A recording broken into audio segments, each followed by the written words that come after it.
semua dalam keadaan baik-baik, dan sekali lagi kita bertemu kembali dalam pelajaran IPA. Dan sebelum kita memulai pelajaran kita, saya sapa dengan kalimat Assalamualaikum warahmatullahi wabarakatuh. Semoga kita semua dalam keadaan. Sebelum kita mulai, sebagai siswa, supaya kita mendapatkan pertolongan Tuhan, maka kita awali dengan doa menurut agama dan keyakinan kita masing-masing. Untuk itu saya persilakan untuk berdoa menurut agama dan keyakinan kita masing-masing. Berdoa dipersilakan. Doa selesai, dan kembali kita akan melanjutkan pelajaran kita kali ini, yaitu tentang gerak benda dan makhluk hidup ada di sekitar kita. Yang akan kita bahas hari ini yaitu gerak lurus dan gaya. Karena gerak dan gaya itu adalah dua hal yang tidak bisa dipisahkan. Ini materi IPA kelas 8 semester ganjil kurikulum 2013. Karena kita kali ini belum bisa bertatap muka secara langsung, jadi lewat media ini Ibu mau menyapa adik-adik, semoga semua dalam keadaan sehat walafiat, dalam lindungan Tuhan, dalam keadaan bahagia, tetap gembira supaya imun tidak turun dan kita tidak gampang terkena pandemi COVID. Ya, ini kabarnya pandemi COVID ini sekarang sudah pada mentransisi ya, virusnya sudah mulai dari COVID-19 dia seperti ke virus Delta, dan sudah ada lagi kabar baru bahwa ada lagi jamur hitam. Jadi itu kita perlu waspadai, kita perlu jaga orang punya imun, orang punya kesehatan dengan banyak olahraga, berjemur di sinar matahari pagi, sinar matahari pada pukul 9, 10 sampai setengah 11 supaya kita bisa mendapatkan vitamin D3. Yang konon kabarnya vitamin D3 ini bersama dengan kolesterol yang ada dalam tubuh kita akan meningkatkan kekebalan tubuh kita terhadap penyakit, atau meningkatkan kekebalan tubuh kita terhadap penyakit. Di IPA juga itu dipelajari di dalam materi sel. Itu adik-adik sudah pelajari di kelas 7. Namun itu kan baru dasar-dasarnya di SMP kelas 7. Nanti akan dipelajari lebih lanjut ketika adik-adik masuk ke SMA dan ke perguruan tinggi, dan bahkan adik-adik jika berminat untuk jadi peneliti. Ya, itu sebagai pengantar saya, dan semoga adik-adik semua senang mengikuti pelajaran hari ini. Yuk kita lanjutkan pelajaran kita kali ini. Adapun tujuan pelajaran kita kali ini, tentu kita kalau belajar perlu ada tujuan kan? Itu ada 3 tujuan yang hendak kita capai di pertemuan ini, yaitu pertama, setelah belajar, peserta didik atau adik-adik sebagai peserta didik saya hari ini, Ibu mengharapkan yang pertama dapat mendeskripsikan konsep gerak lurus. Itu yang pertama ya. Dan yang kedua adalah menganalisis antara kelajuan dan kecepatan. Memang secara sepintas kelajuan dan kecepatan itu sepertinya sama, namun sebenarnya ada perbedaan. Dan yang ketiga yaitu adik-adik diharapkan dapat menghitung kelajuan, kecepatan, dan percepatan pada beberapa contoh kasus dengan menggunakan rumusan gerak lurus beraturan. Ya, itu yang akan hendak kita capai pada pertemuan kali ini. Berbicara mengenai benda dan makhluk hidup bergerak, dia mengikuti hukum Newton tentang gerak. Hukum Newton tentang gerak ada 3, yaitu yang pertama, hukum pertama Newton membahas tentang kecenderungan benda untuk mempertahankan keadaan geraknya atau diamnya suatu benda atau inersia, atau rasa keengganan dia untuk bergerak atau rasa malasnya, atau kita katakan sebagai inersia. Nah, sekarang yang kedua, hukum 2 Newton, dia menjelaskan tentang percepatan gerak sebuah benda berbanding lurus dengan gaya yang diberikan, namun berbanding terbalik dengan masanya. Berbanding lurus dengan gaya, tapi berbanding terbalik dengan masanya. Kalau semakin besar gaya yang kita berikan, maka percepatan benda itu akan semakin besar. Tapi semakin besar masanya, maka percepatan sebuah benda itu akan semakin kecil. Itu yang dimaksud dengan berbanding lurus dengan gayanya dan berbanding terbalik dengan masanya. Jelas? Nah, nanti kita akan bahas satu persatu. Namun hari ini kita baru akan mempelajari yang dasar-dasarnya ya, karena kita masih di SMP. Nanti lebih lanjut ke SMA atau ke perguruan tinggi, nanti adik-adik akan lebih mendalami materi ini. Oke, lanjut. Pengertian dari gerak. Perhatikan sebelum kita lanjut ke pengertian dari gerak, kita perhatikan gambar berikut ya. Nah, ini ada anak yang sementara main bola kaki, kemudian ada yang sementara bersepeda, dan yang berikutnya ini sementara main ketapel, dan ini timbang bolong. Nah, ketika ini anak yang satu ini menekan ke bawah, maka anak yang sebelah ini akan terangkat. Berarti ini anak ini akan mengalami perubahan kedudukannya, yang tadinya di bawah sekarang dia terangkat. Demikian juga dengan sepeda ini.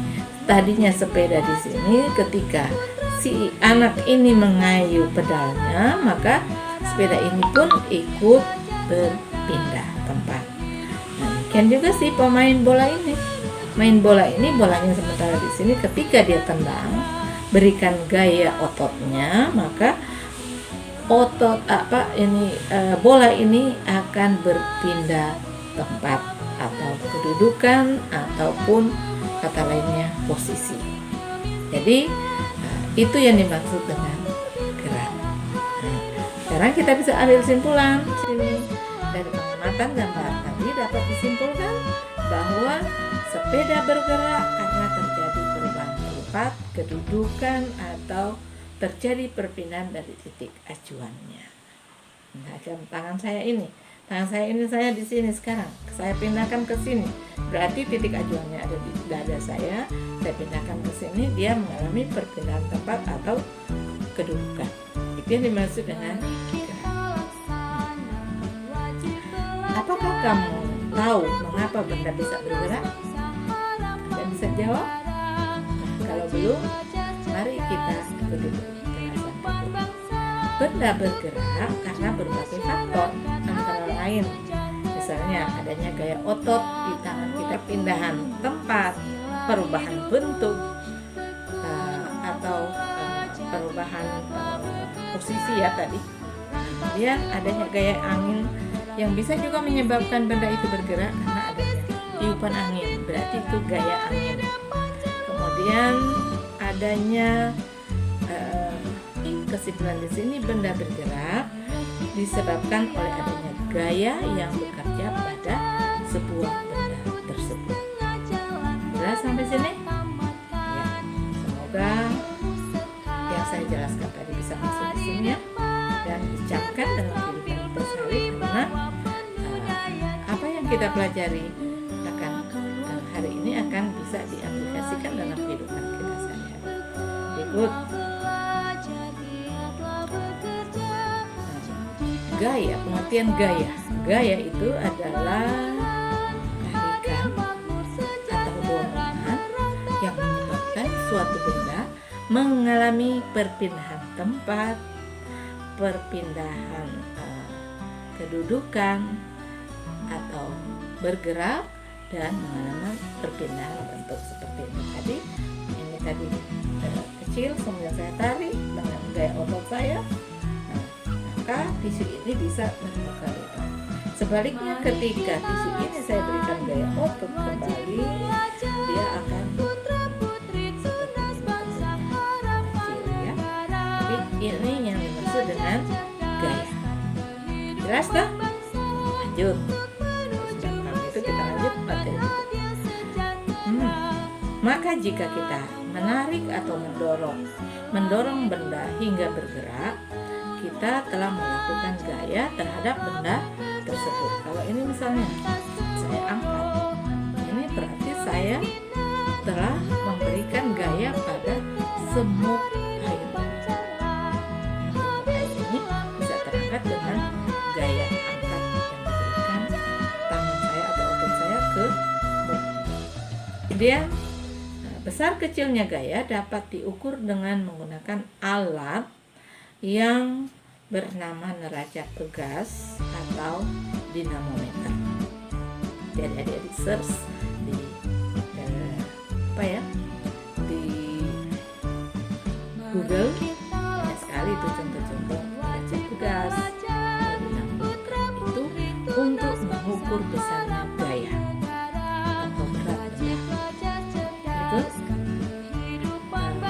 sementara satuan gaya dinyatakan dengan Newton yang ditulis dengan huruf N. Ini satuan dari gaya. Kenapa ini satuan gaya diberi Newton? Ini kata Newton diambil dari nama Sir Isaac Newton, yang seorang ahli matematika dan ilmuwan besar yang berasal dari Yunani. Ketika itu dia menemukan, pada waktu itu dia duduk di pohon beringin, kemudian biji buah beringin itu yang kecil jatuh di kepalanya, merasa sakit. Berarti dia mengambil kesimpulan, oh ini buah beringin ini jatuh karena adanya tarikan atau gerakan sehingga menyebabkan kepalanya menjadi sakit karena terkena buah beringin yang jatuh dari pohon. Itu pengertian dari gaya. Terus kita lanjut ke gerak lurus.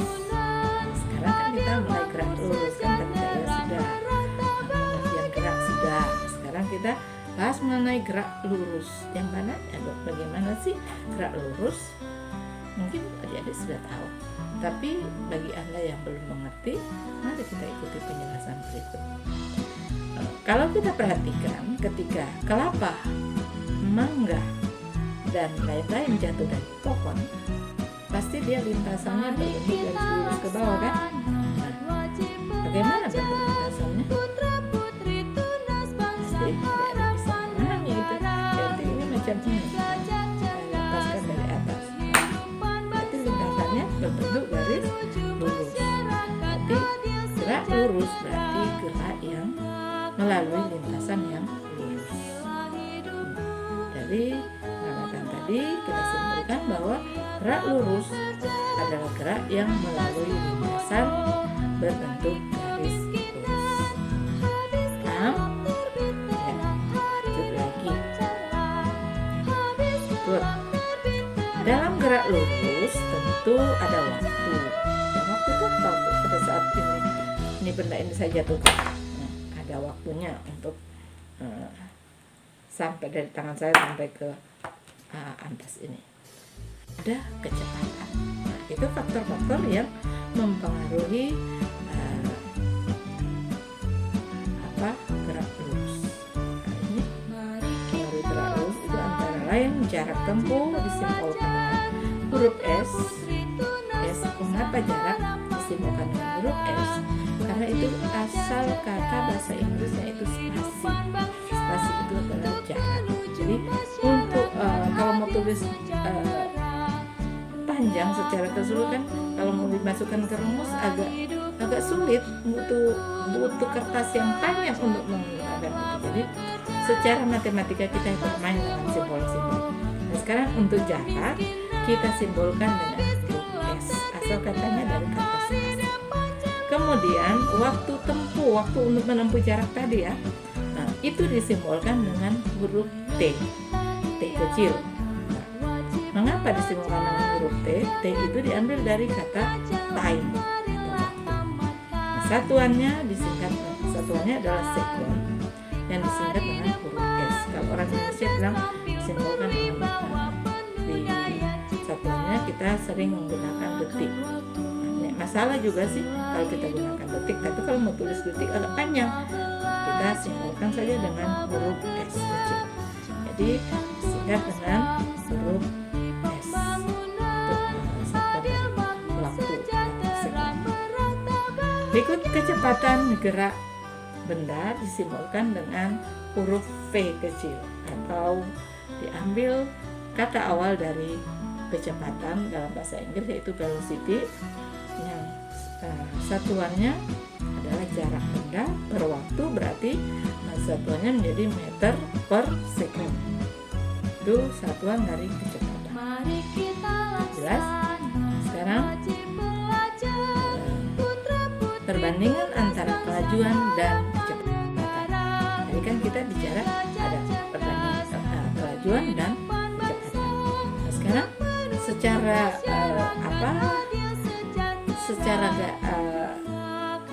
garis besar kita lihat itu jarak kelajuan dan kecepatan itu sama, namun sebenarnya berbeda.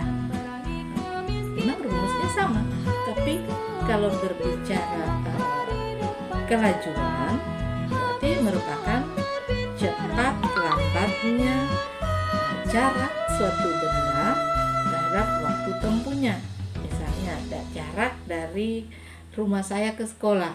Jarak rumah saya ke sekolah misalnya 10 km. Saya tempuh dalam, kalau macet saya bisa tempuh dalam setengah jam.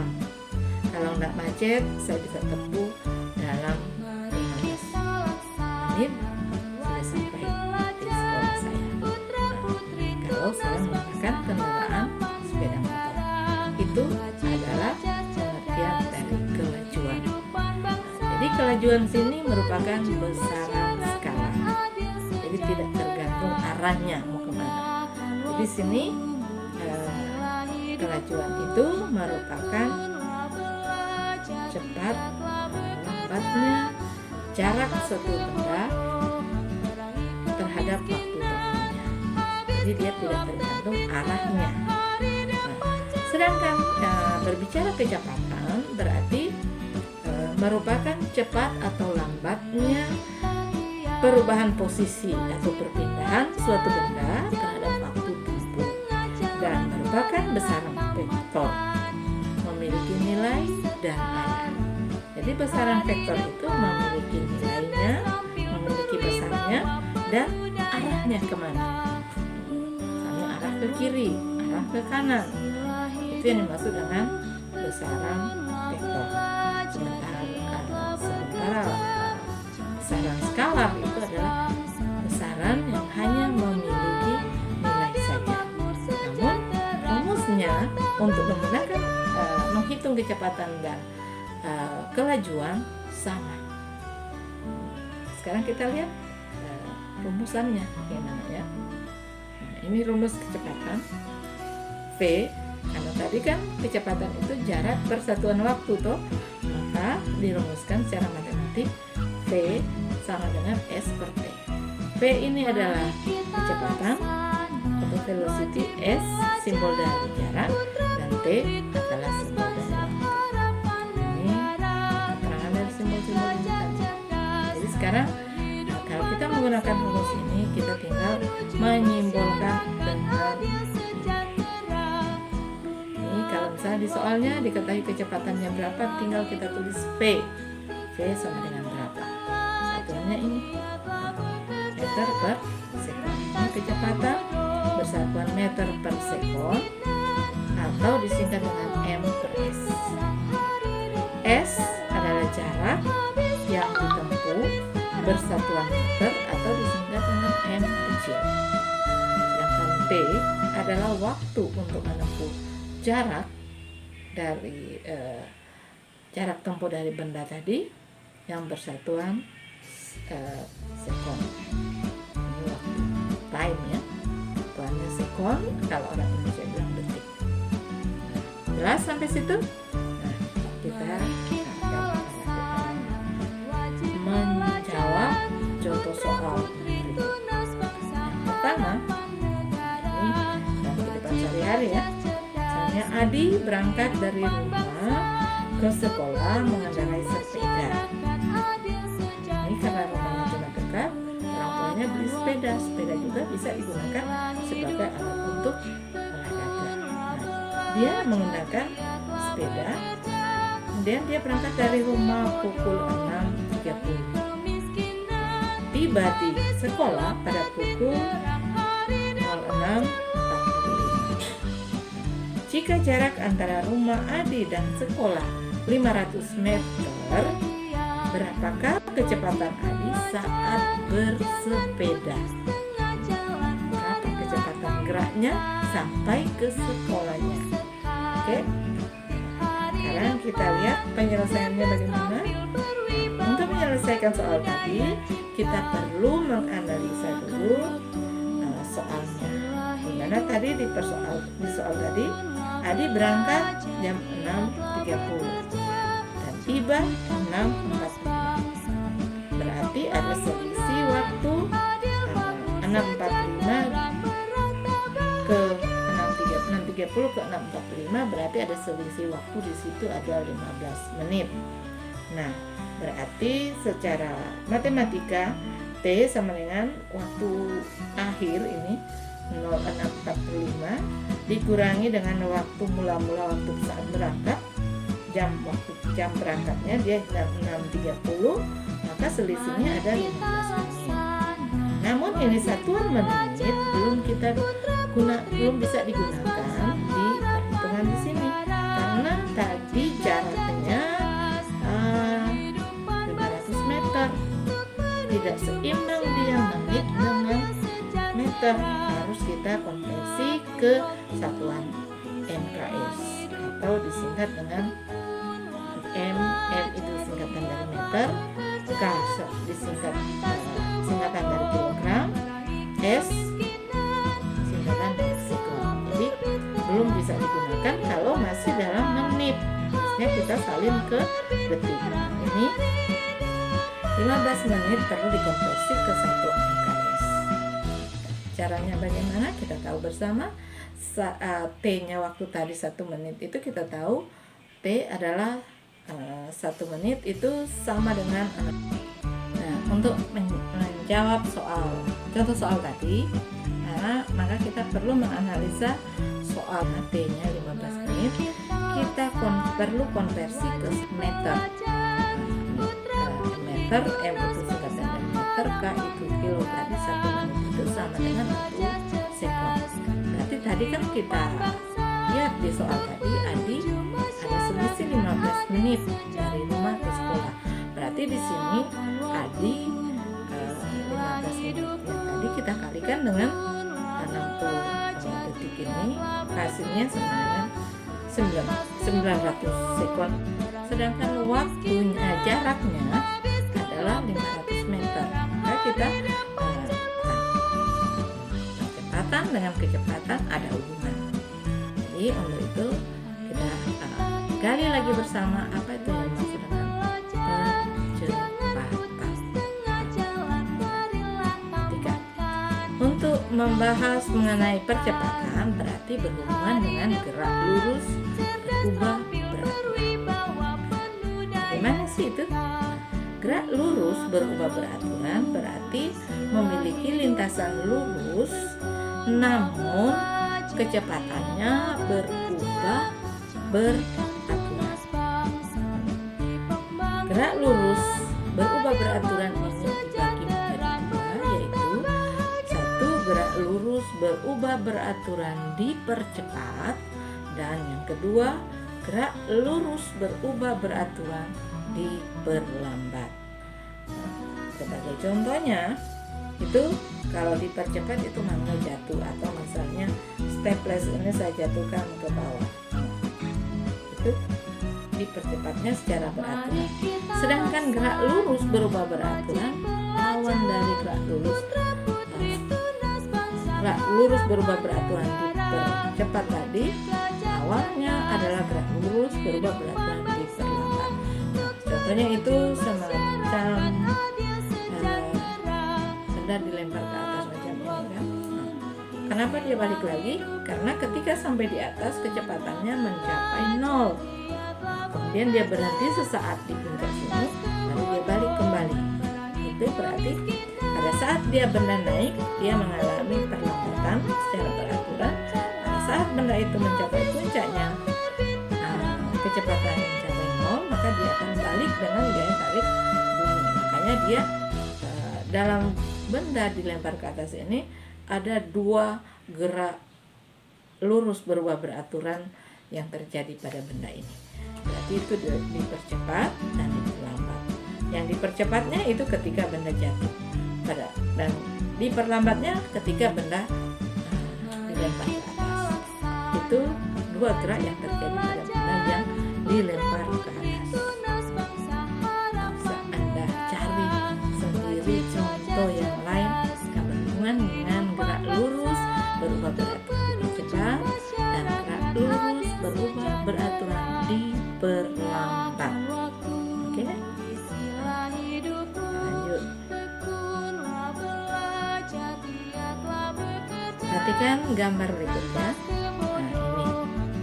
Ini mobilnya arah melalui jalan yang berliku dan mendaki. Kelihatannya ini agak sulit dia naik ini mobil. Sementara ini mobil yang satu, dia melaju dengan cepat karena mobil ini berada di jalan yang lintasannya lurus dan tidak ada hambatan. Sementara ini begitu sulit dia mencapai puncak, maka dia mengalami perlambatan. Sedangkan yang ini kalau jalannya menurun dia lebih cepat. Jadi kalau remnya tidak makan, maka mobil ini bisa masuk jurang.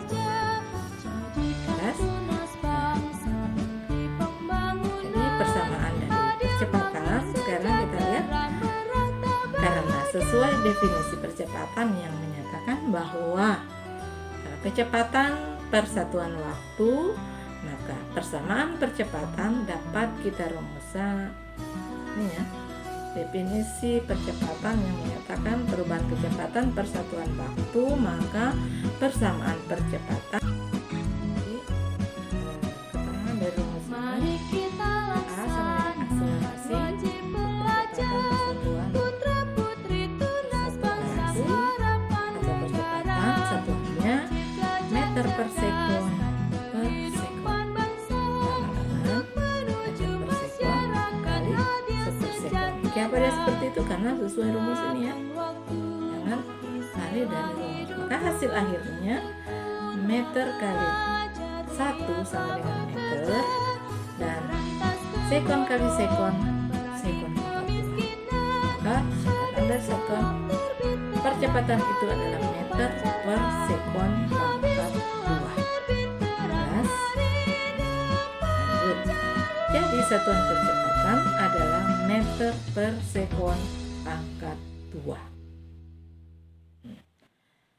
Delta V adalah perubahan kecepatan didapat dari kecepatan akhir atau VT, atau bisa juga dengan P2 dikurangi dengan kecepatan awal atau PA, atau bisa juga kita simbolkan dengan P0 atau P1. Jadi kalau kita sudah simbolkan ini PA ini dengan P2, kecepatan awal kita simbolkan dengan P1, maka satuannya juga meter per sekon.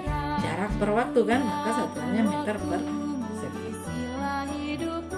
Dan maka dapat rumus seperti VT delta T sama dengan VT kurang PA, satuannya meter per sekon. Delta T adalah waktu akhir atau T2 kurangi waktu awal atau T1. Jadi delta T sama dengan dirumuskan T2 kurang T1.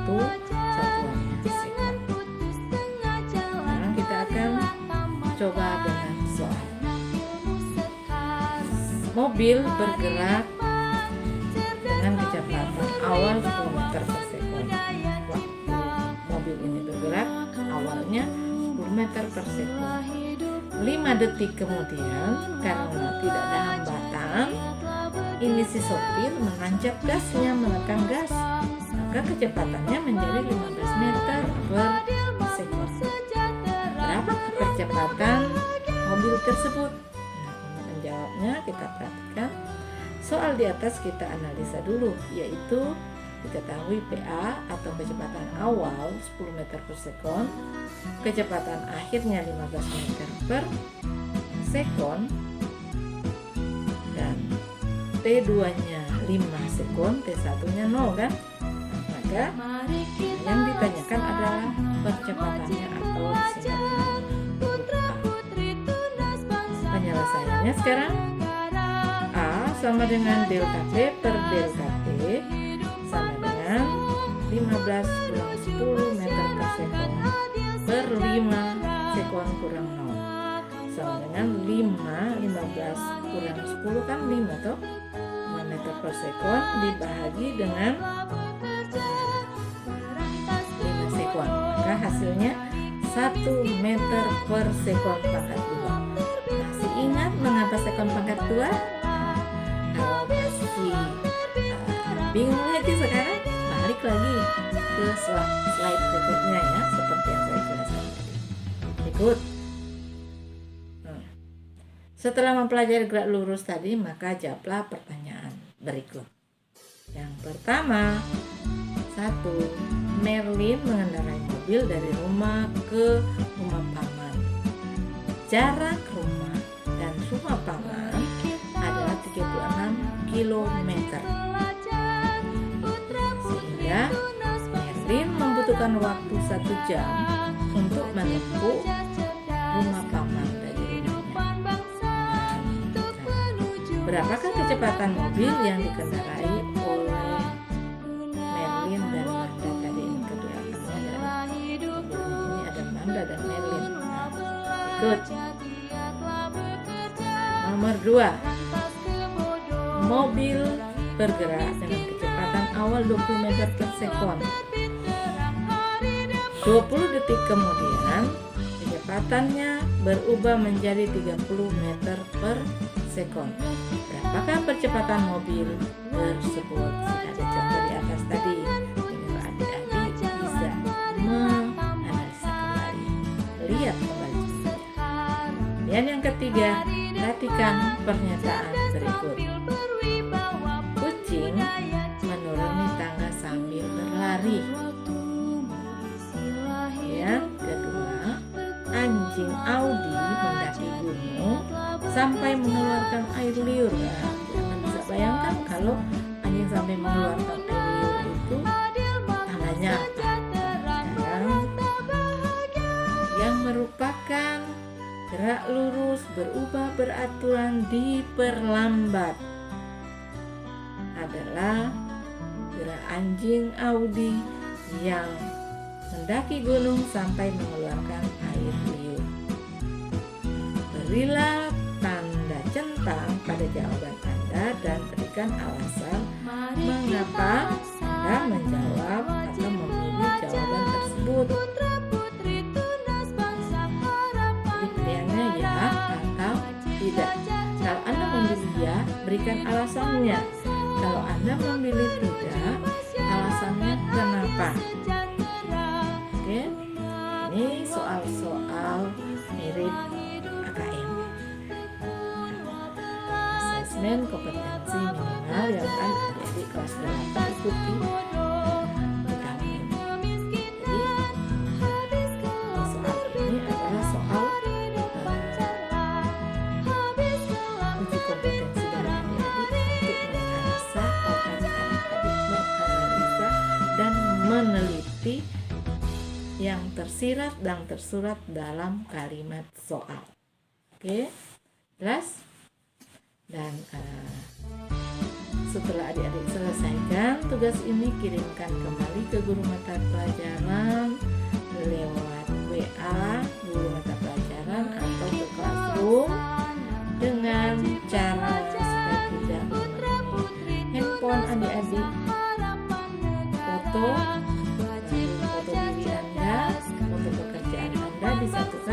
satu gambar yang dibingkai dengan aplikasi Print. Ditulis lengkap nama Anda, mata pelajaran apa, materi apa yang Ibu jelaskan hari ini, kemudian tanggal berapa adik ini.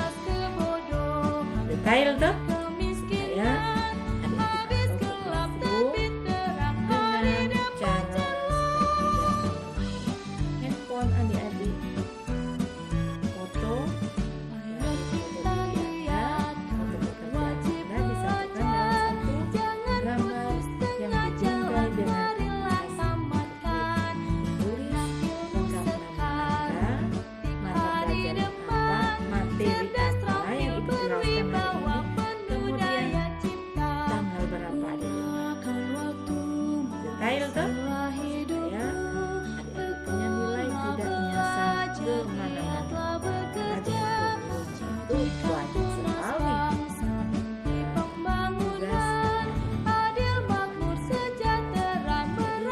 tidak nyasar. Maka bingkailah pekerjaanmu dengan fotomu, dengan hasil kerjamu yang difoto.